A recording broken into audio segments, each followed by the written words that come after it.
Safe exit নয় স্বাভাবিক exit চান বলে মন্তব্য করেছেন ধর্ম উপদেষ্টা ডক্টর আফম খালিদ হোসেন। দুপুরে রাঙামাটি শিল্পকলা একাডেমিতে পার্বত্য চট্টগ্রাম ওলামা পরিষদ আয়োজিত সম্প্রীতি সমাবেশ শেষে সাংবাদিকদের তিনি এসব কথা বলেন। এ সময় উপদেষ্টা আরও বলেন, দায়িত্ব বুঝিয়ে দিয়ে বিদেশে পালিয়ে না গিয়ে ঘরেই থাকবেন, কারণ তার দ্বিতীয় কোনো ঘর নেই। ফেব্রুয়ারিতে নির্বাচনের ব্যাপারে সরকার বদ্ধপরিকর বলেও জানান তিনি। ধর্ম মন্ত্রণালয়ের উপসচিব সাদেক আহমদ, জেলা প্রশাসক মোহাম্মদ হাবিবুল্লাহ, পার্বত্য চট্টগ্রাম ওলামা পরিষদ কেন্দ্রীয় কমিটির সভাপতি মাওলানা হাজী শরীয়তুল্লাহ সহ অন্যরা সমাবেশে উপস্থিত ছিলেন।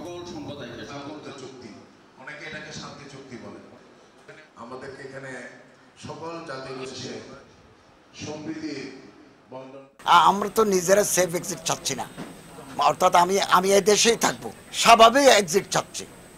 আমরা দায়িত্ব বুঝিয়ে দিয়ে আমি আমার ঘরে থাকবো। আমি দায়িত্ব বুঝিয়ে না দিয়ে বিমানে করে পালিয়ে যাব, আমার তো সেকেন্ড হোম নাই।